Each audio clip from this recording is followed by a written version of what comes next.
আসসালামু আলাইকুম viewers, welcome back to my miracle kitchen. আজকে আমি ফেলে দেওয়া জিনিস দিয়ে মজার একটা ভর্তা করে আপনাদেরকে দেখাবো। এই ফেলে দেওয়া জিনিসও যে এতটা মজার হয় সেটা কিন্তু আপনারা ভাবতেও পারবেন না। লাউ খেলে কি আপনারা লাউয়ের খোসাটা ফেলে দিচ্ছেন? লাউয়ের খোসাটা ফেলে দিবেন না। এই লাউয়ের খোসা দিয়ে অসম্ভব মজার একটা ভর্তা হয়। তো সেই ভর্তাটাই আমি আজকে আপনাদেরকে দেখাবো। আর ভর্তাটা এতটাই টেস্টি যে এরকম একটা ভর্তা হলে মাছ মাংস রেখে এই ভর্তা দিয়েই ভাত খেয়ে অনেক তৃপ্তি পাবেন।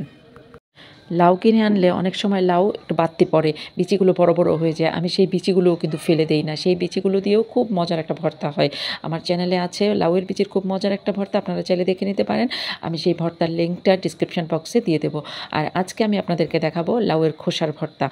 তাহলে চলুন রেসিপিটি দেখে নেই। লাউয়ের খোসার ভর্তা করার জন্য আমাকে প্রথমে লাউয়ের খোসাগুলো নিতে হবে। তো এই যে খোসাগুলো নিয়ে নিলাম। এখন আমি লাউয়ের খোসাগুলোকে কেটে টুকরো টুকরো করে নেব, একটু ছোট ছোট করে নেব আর কি। তো সেই জন্য একটা চাকু দিয়ে আমি টুকরো টুকরো করে নিচ্ছি। আপনারা ইচ্ছে করলে কিন্তু বটি দিয়েও করতে পারেন এই কাজটা। যার যেভাবে ভালো লাগে সে সেভাবেই করবেন। ওহো, আমি তো খেয়ালই করিনি, আমার নখগুলো খুব কালো দেখাচ্ছে। একটু আগে তরকারি টরকারি কুটে রান্নাবান্না করেছি, তো ওই জন্য নখগুলো খুব কালো। অপেক্ষা করুন, 5 মিনিটে আমি নখগুলো পরিষ্কার করে আসছি। না হলে কিন্তু আমার ভিডিওটা দেখতে ভালো লাগবে না। আমাদের মেয়েদের জীবন এমনই, রান্নাবান্না তো আমাদের করতেই হবে। আর রান্নাবান্না করতে হলে কোটাকাটি করতেই হবে, আর কোটাকাটি করলে নখ এরকম কালো হবেই। সেই কালো নখগুলো কীভাবে 5 মিনিটে পরিষ্কার করে ফেললাম আমি, সেই টিপসটা আপনাদেরকে দেবো আমার ভর্তার রেসিপিটার শেষ পর্যায়ে। তাহলে চলুন ভর্তাটা দেখে নিই। বর্তমানে আমাদের দেশের যে অবস্থা, সেই অবস্থার পরিপ্রেক্ষিতে সব কিছুর দাম বেড়ে গেছে। তো এখন যে কোনো রকমে খেয়ে পড়ে থাকতে হবে, বাঁচতে হবে আর কি। তো সেজন্য কোনো কিছুই ফেলে দেবার নয়, যেগুলো খাওয়া যায় আর কি। তাই বলে কিন্তু যেগুলো খাওয়া যাবে না সেগুলো তো খেতে পারবো না আমরা, না? যেগুলো খাওয়া যাবে তো সেইগুলো এভাবে প্রসেস করে যদি আমরা খেতে পারি তাহলে কিন্তু আমাদের জন্যই অনেকটা উপকার। আর এই আন্দোলনে আমরা চেষ্টা করব যে যেভাবে পারি ওদের পাশে থাকবো। আমি লাউয়ের খোসাগুলোকে একটু সিদ্ধ করে নিলাম, এখন পানিটা ছেঁকে রাখবো। আর এখন চুলায় আমি একটা বড় সাইজের ফ্রাই প্যান বসিয়ে দিলাম, তার মধ্যে আমি পরিমাণ মতন সরিষার তেল দিয়ে দিলাম। ভর্তা সাধারণত সরিষার তেল দিয়ে করলেই ভালো লাগে, আপনারা ইচ্ছে করলে সয়াবিন তেল দিতে পারেন। এখন এর মধ্যে মোটা করে কাটা কিছু পেঁয়াজ দিয়ে দিলাম, আর এখানে কয়েকটা রসুনের কোয়া দিলাম, আর কিছু কাঁচামরিচ দিলাম। আপনারা এখানে ইচ্ছে করলে কাঁচামরিচ আর শুকনো মরিচ মিলিয়েও দিতে পারেন। আর তারপর এখানে আমি কিছু চিংড়ি মাছ দিয়ে দেবো। আমি এখানে অনেক ছোট ছোট চিংড়ি মাছ নিয়েছি, আপনারা ইচ্ছে করলে কিন্তু বড় চিংড়ি মাছও নিতে পারেন, তবে এই ভর্তাটা কিন্তু ছোট চিংড়ি মাছ দিয়েই বেশি ভালো লাগে।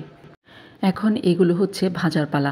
সব কিছুই কিন্তু খুব নরম নরম করে ভেজে নেব, কোনো কিছুই আমরা ভাজতে ভাজতে শক্ত করে ফেলবো না, তাহলেই ভর্তাটা ভালো লাগবে বেশি।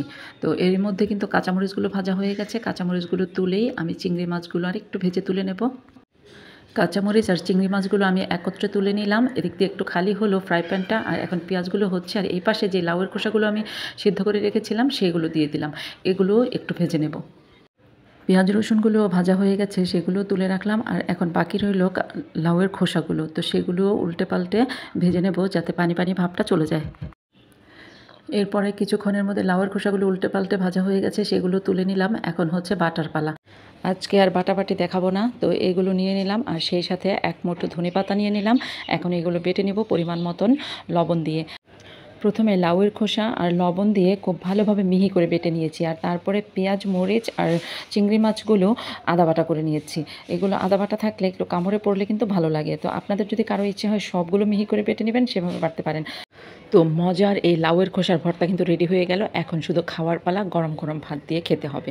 তো আর একটা কথা, শুরুতেই কিন্তু আমি বলেছিলাম 5 মিনিটে আমার কালো নখগুলো কিভাবে পরিষ্কার করে ফেললাম সেটা দেখাবো। তাহলে চলুন দেখে নেই। তো প্রথমে আমি এখানে একটা লেবুর টুকরা নিয়েছি, সেই লেবুর টুকরাটা নিয়ে এভাবে নখের উপরে ঘষতে থাকলাম, সবগুলো নখের উপরে, ডান হাতের বাম হাতের 2 নখের উপরই। এর সাথে কিন্তু আমি কিচ্ছু নেইনি, আপনারা ইচ্ছে করলে এর সাথে একটু চিনি নিতে পারেন অথবা একটু সুজি নিতে পারেন, তবে আমি কিন্তু কিচ্ছু নিইনি। কিচ্ছু ছাড়াই আমি খুব সহজেই খুব সুন্দরভাবে এগুলো পরিষ্কার করে নিয়েছি। কমপক্ষে 5 মিনিট, 4 থেকে 5 মিনিট এটা নখের মধ্যে এভাবে ঘষবো, এভাবেই রেখে দেবো। এই লেবুর রসগুলো আর কি নখের মধ্যে খুব ভালোভাবে লাগিয়ে নখের ভিতরে যাতে ঢুকে এমনভাবে দিব আর কি। আর তারপরে নখের কোনাগুলো এরকম হাত দিয়ে এভাবে এভাবে একটু ঘষে নিব, দেখবেন আস্তে আস্তে খুব সুন্দর করে পরিষ্কার হয়ে যাচ্ছে। এটা কিন্তু খুব বেশি কঠিন কাজ না, খুবই সহজ একটা কাজ এবং খুবই শর্ট সময়ের একটা কাজ। ধরেন যে এখন আমরা কোথাও বেড়াতে যাব, হঠাৎ আমরা তো মহিলা মানুষ, আমাদের রান্নাবান্না করতেই হয়। আর রান্নাবান্না করতে হলে কিন্তু নখ এরকম কালো হবেই, এটা লজ্জার কিছু না, এটা এমন খারাপও কিছু না, এটা হবেই। তবে এটা পরিষ্কার করার বিষয়টাও তো আমাদের জানতে হবে, তাই না? তো সেই জন্যই হঠাৎ আমরা ধরেন কোথাও বেড়াতে যাচ্ছি, তখন নখগুলো এরকম কালো লাগছে, তখন ঝটপট 5 মিনিটে এভাবে করে আপনারা নখগুলো পরিষ্কার করে বেড়াতে চলে যাবেন। দেখবেন আপনাদের নখগুলো তখন কি সুন্দর লাগছে। অন্য সবাই দেখে ভাববে যে আপনি হয়তো কোনো কিছুই রান্নাই করেন না, কখনো কোটাবাটাই করেন নাই, এত সুন্দর হয়ে যাবে।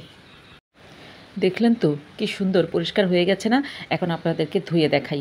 হাতটা আমি ধুয়ে আসলাম, দেখুন নখগুলো কত সুন্দর লাগছে। এখন কিন্তু নখের মধ্যে কোনো কালো কিছু দেখা যাচ্ছে না, নখগুলো খুব সুন্দর দেখাচ্ছে। এখন আমি খুব সুন্দর করে ভিডিও করতে পারবো, ভিডিওতে আমার নখগুলো খুব সুন্দর লাগবে। দেখুন তো আমার নখগুলো আগের চেয়ে খুব ভালো লাগছে না দেখতে? তো আমার আজকের এই ভিডিওটা যদি ভালো লেগে থাকে তাহলে প্লিজ একটা লাইক দিবেন, ফ্রেন্ডস অ্যান্ড ফ্যামিলিতে শেয়ার করবেন। আর আমার চ্যানেলে নতুন হয়ে থাকলে চ্যানেলটা সাবস্ক্রাইব করে অল সেট করে রাখবেন। এরকম সুন্দর সুন্দর টিপসও পাবেন, আবার সুন্দর সুন্দর মজার মজার রেসিপিও পাবেন।